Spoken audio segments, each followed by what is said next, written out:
Assalamualaikum warahmatullahi wabarakatuh. Alhamdulillah, assalatu wassalamu ala rasulillah, amma ba'd. Kaum muslimin yang dirahmati Allah subhanahu wa ta'ala, para habaib yang mereka ini masih bersikukuh untuk mempertahankan pengakuan mereka bahwasanya mereka ini adalah keturunan Nabi Muhammad sallallahu alaihi wasallam, cucunya Nabi Muhammad sallallahu alaihi wasallam.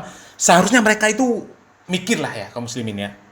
Terlepas benar atau tidaknya pengakuan mereka itu nggak penting, ya, nggak penting, dan itu bukan sebuah masalah. Kalau memang benar mereka itu adalah keturunan Nabi Muhammad SAW, cucu Nabi Muhammad SAW, kemudian apa istimewanya di hadapan Allah Subhanahu Wa Taala nanti kalau amalnya itu tidak mencontoh kepada kakek mereka, Nabi Muhammad SAW, tidak mencontoh Nabi Muhammad SAW, baik itu amalan zahir maupun amalan batin. Tentu tidak akan ada istimewanya nanti di hadapan Allah Subhanahu wa Ta'ala. Tidak akan bisa menyaingi kemuliaan orang yang bertakwa, meskipun orang yang bertakwa tersebut bukanlah orang yang nasabnya mulia. Ya. Meskipun dia seorang budak yang berkulit hitam, yang miskin, posisinya marginal, tersisihkan, tapi selagi dia orang yang bertakwa, maka dia mulia di sisi Allah Subhanahu wa Ta'ala. Karena Allah Subhanahu wa Ta'ala jelas di dalam Al-Quran mengatakan, Inna akramakum indallahi atqakum. Sesungguhnya orang yang paling mulia di antara kalian di sisi Allah itu adalah orang yang bertakwa. Bukan orang yang paling mulia nasabnya, bukan anak Nabi, bukan cucu Nabi, bukan. Bahkan pertanyaan di alam kubur pun itu tidak akan ada bedanya antara cucu Nabi dengan yang bukan cucu Nabi. Nggak akan ada bedanya. Nggak akan ditanya nanti kamu anaknya siapa, kamu cucunya siapa, nggak akan ditanya. Semua pertanyaannya sama. Ya, man rabbuka, ma dinuka, man nabiyuka.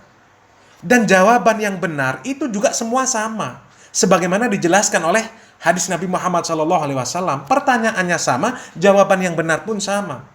Kalau jawabannya tidak seperti jawaban yang diajarkan oleh Nabi Muhammad SAW, ya celaka. Nggak ada ceritanya ditanya malaikat man rabbuka, ma dinuka, man nabiyuka, kemudian dijawab Habib Fulan, Habib Abdullah Al-Haddad. Nggak ada kaum muslimin. Ya, nggak ada. Kalau ditanya oleh malaikat kemudian jawabnya seperti itu, ya alamat. Alamat apa? Alamat dibogem sama malaikat.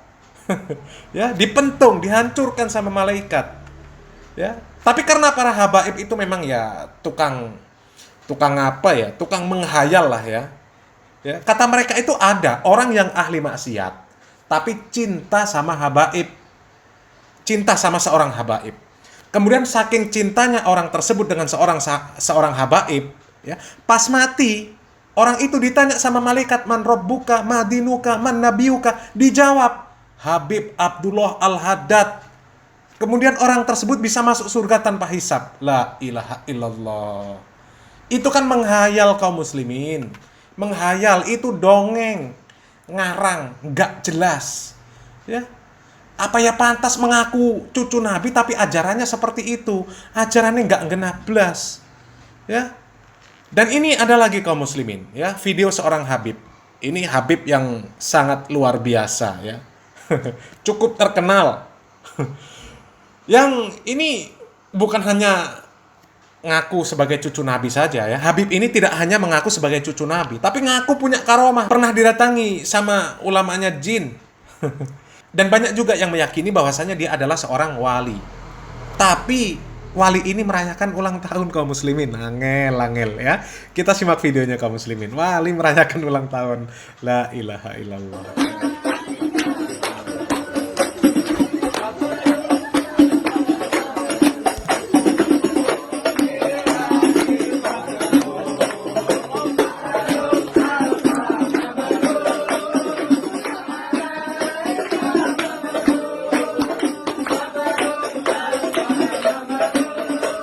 Nah kaum muslimin, itu tadi video dari Pak Lutfi bin Yahya yang sedang merayakan ulang tahun kaum muslimin.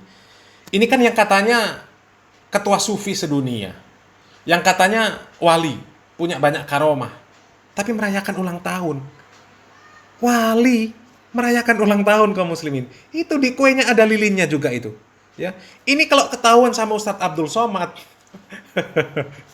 bahaya ini ya. Apa coba kata Ustadz Abdul Somad? Kalau sampai Abdul Somad, kalau sampai Ustadz Abdul Somad melihat video ini ya, coba kita simak videonya. Makanya yang ulang tahun pakai topi itu kan ada tuh orang tuanya memasangkan anak itu sekarang, nah pakai ini ya sambil tiup lilin. Nah itu sama mendoakan anaknya murtad. Selamat murtad, selamat murtad. Topi mancu. Jadi Kadang kita itu suka geli ya melihat video-video yang seperti ini kaum muslimin. Suatu hari ceramah, dia bilang ulang tahun itu ibadahnya orang kafir yang bisa mengantarkan kepada pemurtadan. Tidak boleh mengajarkan kepada anak-anak untuk merayakan ulang tahun. Tapi besoknya dia yang merayakan ulang tahun. Gimana coba ya? Padahal Allah Subhanahu wa taala itu jelas mengatakan, ya ayyuhalladzina amanu lima taquluna ma la taf'alun kabura maqtan 'indallahi an taqulu ma la taf'alun. Wahai orang-orang yang beriman, mengapa kalian mengatakan sesuatu yang kalian tidak amalkan?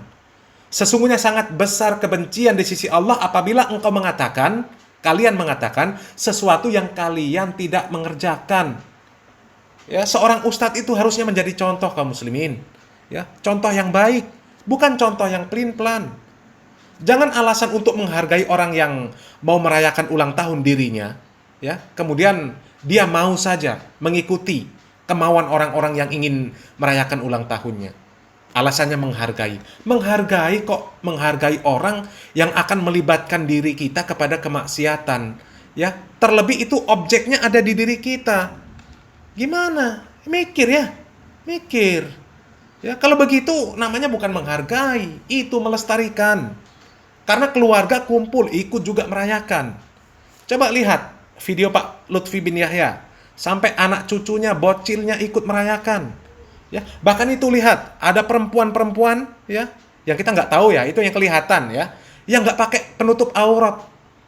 Ya, gimana itu? Merayakan ulang tahun, kemudian yang perempuan juga nggak menutup aurat, direkam pula, disebarkan pula, la ilaha illallah. Ya, ini apa? Ini jamaahnya benar-benar salah milih tokoh kayaknya ya. Apalagi kok sampai yang seperti ini disebut wali, punya banyak karomah. Wali kok ngikutin jejaknya orang kafir, ini gimana? Ya, perayaan ulang tahun itu bukan dari agama Islam. Itu asalnya dari orang kafir. Kenapa diikuti? Kenapa dilestarikan? Kan namanya membagongkan sekali yang seperti ini kaum muslimin ya. Apalagi seorang yang ya dikatakan yang ngaku cucu nabi, ngaku wali, sekaliber dikatakan orang ulama. Ya, kok melestarikan ibadahnya orang kafir? Ya, jadi hati-hati kaum muslimin ya. Jangan sampai kita masuk kepada hadis Nabi yang dikatakan oleh Nabi Muhammad sallallahu alaihi wasallam, la tattabi'unna sananal ladzina min qablikum shibran bi shibrin wa dhira'an bi dhira'in hatta law dakhalu fi juhri dhabbin lattaba'tumuhum. Qulna ya Rasulullah al yahuda wan nasara qala faman. Sesungguhnya kalian ini, kata Rasulullah sallallahu alaihi wasallam, akan mengikuti jalan orang-orang sebelum kalian sejengkal demi sejengkal, sehasta demi sehasta, sampai apabila orang-orang yang kalian ikuti itu nantinya masuk ke lubang dob. Dob itu binatang biawak padang pasir yang rumahnya itu di lobang. Kalau orang Jawa bilang ngerong ya. Pasti kalian pun akan mengikuti mereka.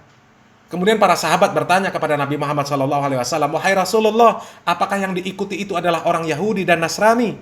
Beliau menjawab, siapa lagi kalau bukan mereka? Ini hadis riwayat Muslim. Ya. Jadi ingat kaum muslimin ya, semua yang kita amalkan, apakah itu ucapan, amalan badan, amalan hati, semuanya ini akan dipertanggungjawabkan nanti di hadapan Allah Subhanahu wa taala. Tidak akan luput dari catatan malaikat. Ya, nantinya akan kita pertanggungjawabkan di hadapan Allah. Dan kami pun membuat video yang seperti ini. Ini adalah semata-mata agar kaum muslimin ini sadar dan berhati-hati. Bukan karena kebencian terhadap seseorang, bukan. Ya, ini murni karena agama Islam.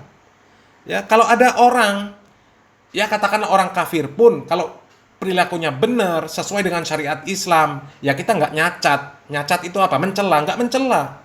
Ya, tapi kalau orang Islam sendiri, ketika melakukan sesuatu yang bertentangan dengan syariat Islam, ya kita bukan mencela juga, kita luruskan. Ya, dan ini tujuannya supaya kaum muslimin ini sadarlah, berhati-hati, dan cerdas-cerdaslah di dalam memilih guru agama. Ya.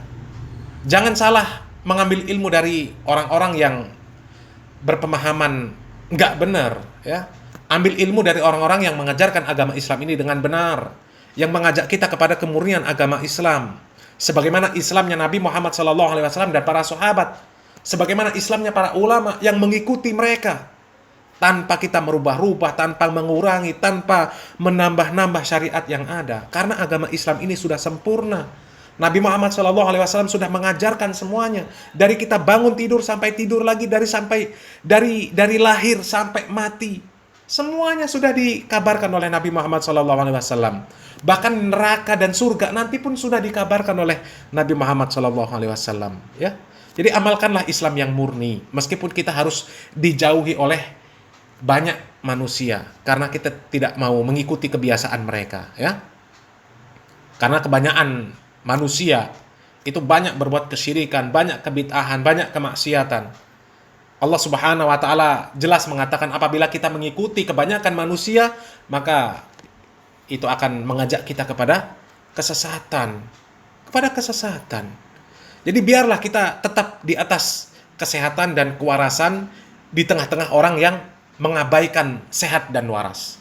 Meskipun nantinya kita yang dianggap oleh mereka itu nggak waras. Nggak masalah. Karena memang standarisasi sehat dan waras antara kita dan mereka itu berbeda. Kalau bagi mereka, orang yang hilang akal pun bisa dianggap sebagai wali. Bisa dikatakan sebagai wali. Entah itu wali Majedub, wali kutub utara, kutub selatan, wali apalah namanya ya.